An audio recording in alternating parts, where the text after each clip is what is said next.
Hello and welcome to Spill the Ink. I am your host, Kristen, and with me today we have Kris K. Haines. She is the author of The Memory Puller, which is available on KU and on Amazon.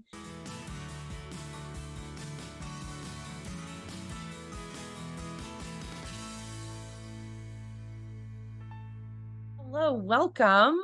Oh, thank you so much for having me. Oh, thank you so much for joining. I have to say, when I read the book, immediately I was like, I love this woman's brain, first off. Thank you. I'm so excited that you could join us today on Spill the Ink. I have to ask my first question. How did you come up with the mythology surrounding this world that you've built? That's a great question. So, first of all, I'm a humongous fantasy romance fan. Like I have read all of the books. And I started this journey reading those books back in like June of 2021. And I immediately knew, even though I've never written a book before, that I wanted to write one. And I was thinking about, Sarah J. Maas is a huge influence. I'm such a fan of her work. And I just love the idea of fae. Like when I was a kid, fairy meant something like totally different than what it means now after being immersed into this world. And I feel like fae are kind of like the new vampires, right? Like you can like ascribe some new lore to them as long as you stick to some basic principles. Like with vampires, it's like the fangs and the blood, drinking. And with fae, it's like as long as there's some kind of like element of the natural world that's inspiring them, I feel like readers will be flexible. So that's kind of where it came from, like just loving fae, loving winged men and wanting to put them in my book and, and wanting a little bit of like of the modern elements as well, right? Because there are some kind of modern elements to the story, even though there's the mortal world is a little bit antiquated, like the mortal colonies. So Right. it was like bringing the modern and the antiquated together, and then making sure there was plenty of room for men with wings. Oh, I love that. I love that. So we have Tristan, who is our male hero. You'd call him a cinnamon roll character. Yes, Well, yes. I love it. First off, we love cinnamon rolls, but Yes. also like cinnamon roll men. So tell me a little bit more about Tristan and his. I know we get like a little touch of his background at Yeah. the very end of the book. Yeah. I can't say Um, too much, but of course. But give our listeners just a little bit of an overview about Tristan. sure, sure. So Tristan is a little over 200 years old. He is a winged Fae officer. So he's a member of this group called the Vestian Guards, and they are a group of Fae officers that help like serve and protect within the mortal colonies. So most of the Fae live on the continent, but some of the Fae live in the colonies to govern and keep the peace. So Tristan is he's a member of the Vestian Guards. He's really he has a bit of a history with authority though. Like he doesn't really trust it. He's a little bit rebellious, a little bit skeptical of authority. And that his skepticism of authority combined with Cassandra's like rebelliousness kind of plays out a lot in the story. So, oh, and he has a major weakness for human women. Oh, yes. Don't we wish they all did though? Like Yes. that's kind of perfect, right? Now you mentioned Cassandra, so give us a little overview about Cassandra. Sure. She's a human woman. She's 21 years old. And she has, for the past 8 years, been a shrouded sister, which is an order of women that live in the mortal colonies. They've been injected with a touch of Fey magic so that they can pull and view memories. So in this world, the humans have to sacrifice memories to make this drink that the Fae have been drinking. It's sort of a little bit like the inspiration for that actually came from True Blood. You know how like they had this synthetic blood that the vampires would have to drink and then the species could coexist together. Right. It's similar to that in my world. There's this drink called delirium that is made with human memories. so that the Fae don't have to feed off of human emotions. They can drink, they can drink the drink instead. And so Cassandra belongs to this order called the Shrouded Sisters, and they're the ones that pull the memories and like process the memories into the drink. So she's been a member of this order for 8 years. She's obviously a virgin. She has a chastity vow, but she's like super curious about all that stuff. And she also she's very, not angry, but she's very aware of the injustice in her world, that the humans are like lesser, and she wants to help her species get over that or get out of that. So she hunts through the memories that she pulls for treasures to steal, and then she sells them, and she tries to save like some of the less fortunate human families that are in her world. And she's in the middle of a robbery the night that her and Tristan meet. I love that. It's a little touch of like Robin Hood stealing from the rich to give to the poor. Oh, it's wonderful. So and I know that we also have Kale and we have Xenia. Did I say that right? Yep, perfect. You do provide a pronunciation guide in the front of the book, which I absolutely love. I absolutely adore that way. Like I don't have to guess. Like I think it's very, very helpful. And so thank you for that. I think I'm even going to be a little bit more extra than that. And sometime in the next week or so, I might like put up sound files on my website if anybody like wants to hear me say the words and like really pronounce it correctly. So that may be coming soon. Yes. Wonderful. And maybe that could be a TikTok video, is like, there you go. Words in my book. I need all the content ideas. Yeah, right. Wonderful, wonderful. So in this book, as you were writing, you're sort of playing on the narration side from both points of view from your characters. What was the hardest part about writing from the male point of view? Oh gosh, that's a really good question. I feel like so many other writers in this genre before me have done such a good job of it that I didn't really struggle with it too much, to be honest. So it sounds kind of like braggy, and I've been married to my husband. Well, okay. I've been with my husband for like 16 years. We've only been married for 2 of those years, because I made him wait a really long time. And he and I are so close. So I feel like a lot of his thoughts and the way he like teases and thinks about things like that kind of came through in it. So it actually wasn't that hard. Okay. So it sounds like maybe Tristan is based a little bit on your husband. A little bit. Not, I mean, there's elements of him, like he teases me all the time. So like that kind of like Tristan's playful roasting nature is a little bit from him. And there's other super secret things that he does that's kind of in the book. Yeah, I love that. So would you say that are any of your book characters based on people that you know in real life? Just Tristan with those little touches from my husband. I thought about like people that I don't like and giving the villains characteristics of them. But at the end of the day, I was like, you know what? I don't need that karma in the world. So no, I love that. I love that. So now did I hear you correctly? You said that you just decided to try writing just randomly and then came up with the memory puller. I never took any creative writing classes or anything. I never wanted to be an author.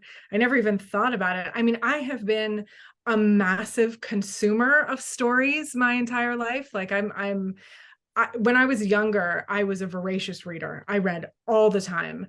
And that just kind of fell away a little bit as I got older and, work and adult responsibilities and all that kind of got in the way. And then, like I said, in June of 2021, I read From Blood and Ash by Jennifer Lynn Armentrout. And I was like, oh, like light bulb went off, right? It was like, how did I not know that stories like this existed?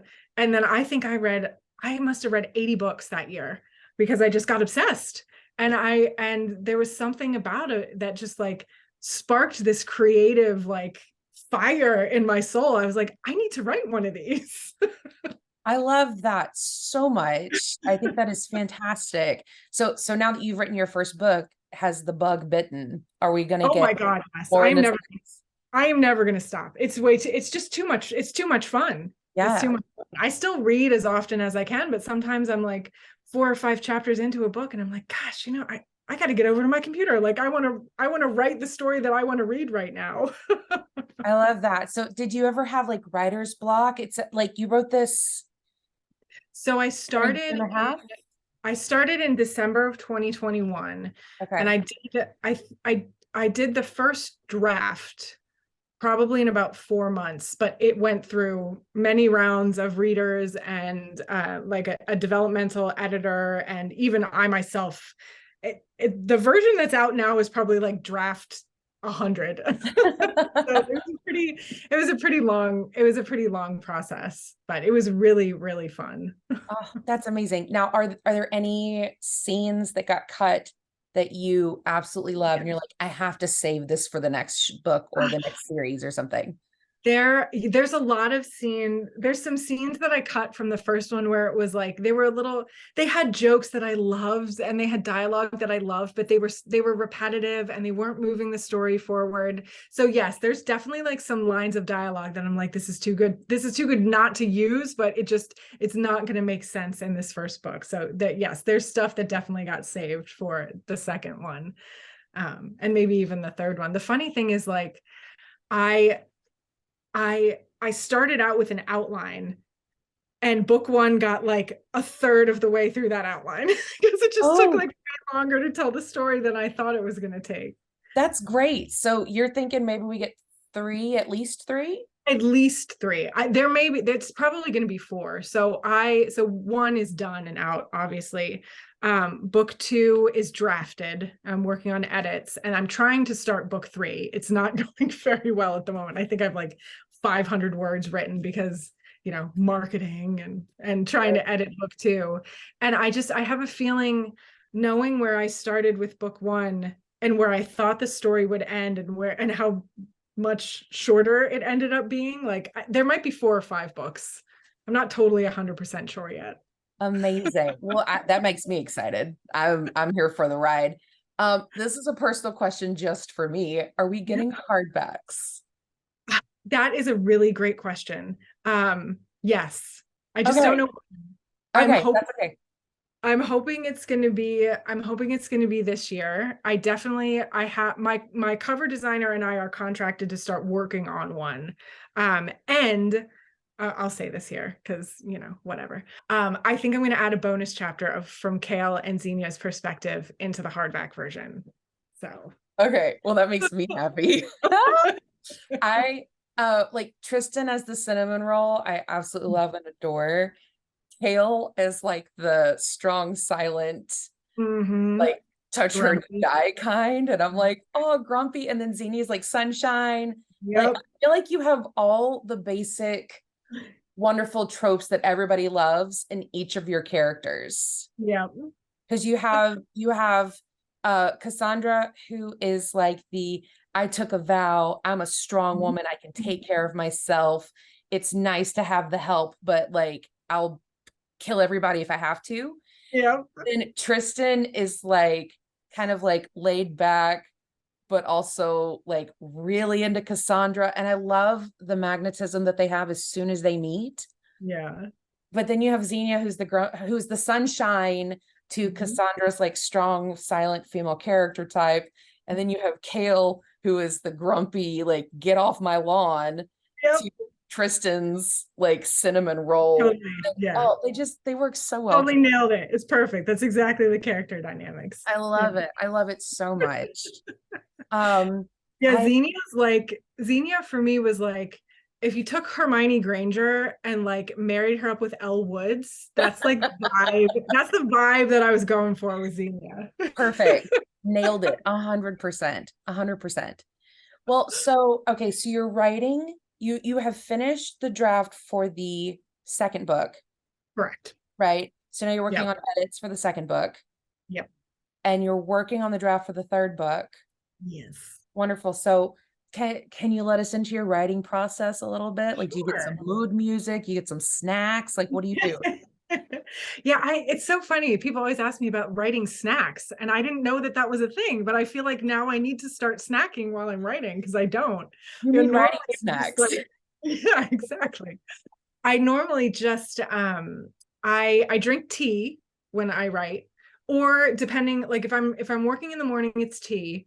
If I'm working in the evening, it's usually a cocktail.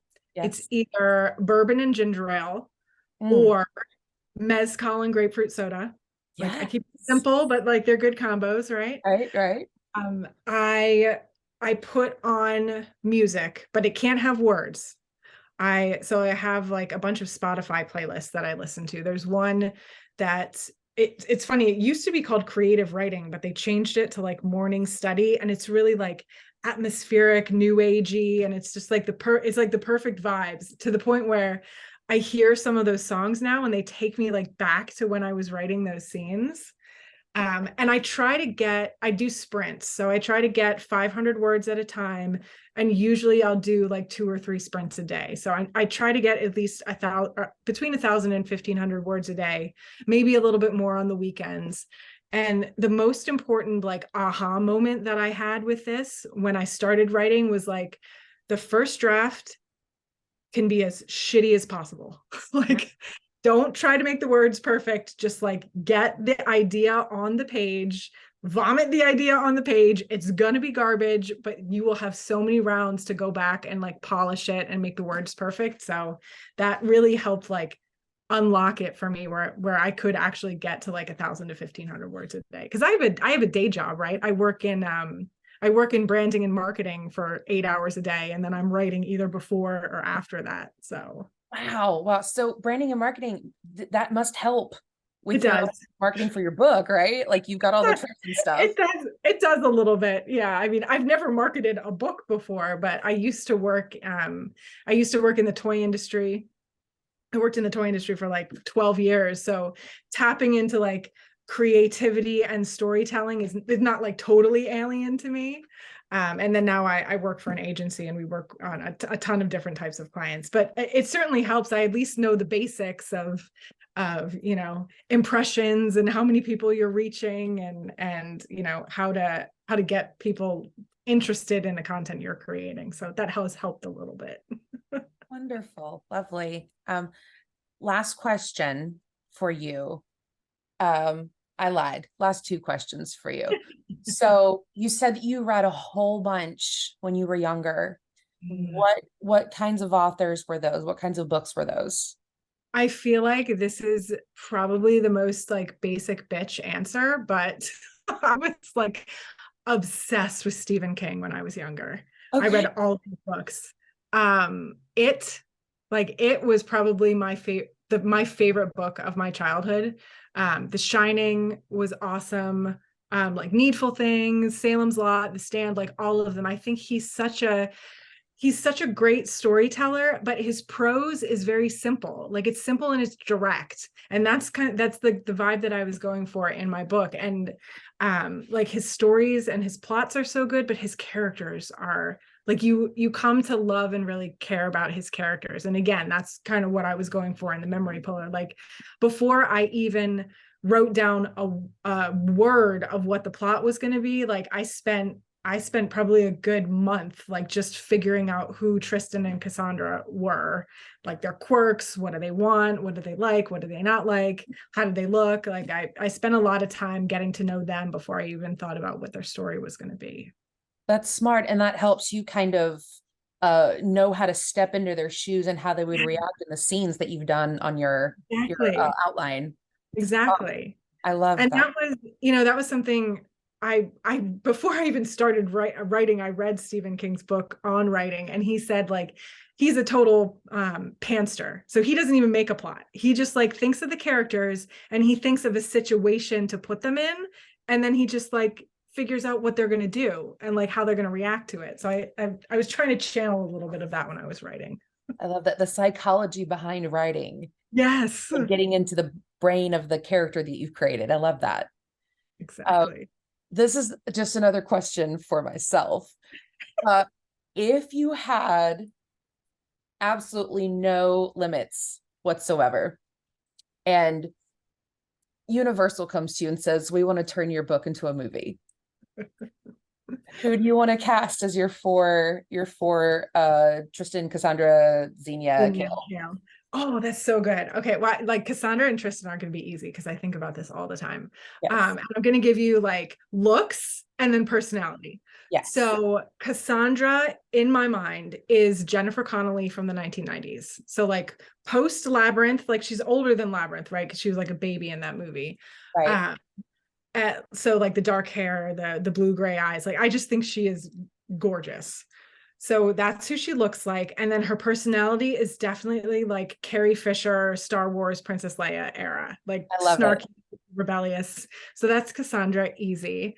For Tristan, and again, I feel like this is such a basic answer, but like in my head, he's like Henry Cavill, Tudors era Henry Cavill from like the later seasons when he had the longer hair, but right. just give him caramel colored eyes and make him, he's a little pale, make him a little tanner. So that's looks. And then personality there is Robert Downey Jr. as Tony Stark. Love it. Yes. For Xenia, oh my gosh. I said like, you know, Hermione Granger and Elle Wood. So maybe like, yeah, like Reese Witherspoon with curly hair. She's a little, you know, sassy. So I think that would probably be Xenia. Kale, oh gosh, that one is hard. There's a picture of Shawn Mendes, like in Calvin Klein briefs. Okay. You know which picture I'm talking? I'll have to find it and send it to you. I don't, but let me. He has this like floppy brown hair, and he's like leaning against a sink or something, and it's just like I could picture that. I could picture that as Kale. Shawn Mendes in Calvin Klein. Yeah. Okay, let's look this up. Yes. Approved. Just give him gray eyes, and there you go. That's yeah. Kale. Acceptable. I approve. Yes. Wonderful. Well, this has been fantastic. You're lovely. Your book is lovely. Oh, thank you. Thanks. I'm so excited for the next ones to come out. So definitely we'll do this again. Yeah, absolutely. And, yeah. Thank you so much for joining us for our very first episode of Spill the Ink, brought to you by VallRell Events.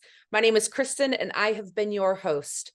Make sure you check back with us every Wednesday for the next episode of Spill the Ink, as well as follow us on all of our social medias so that you can keep up with all of our content. Another huge thank you to Kris K. Haines, author of The Memory Puller, now out on Amazon and Kindle Unlimited. Make sure you go read her book and follow her on social medias, which will be linked down in the description below this video. Also, if there's any authors that you guys would like for us to interview, we would love to read their books and get them on this interview show for you. So please put your recommendations down in the comments. As always, we'll see you next time, Ink Slingers.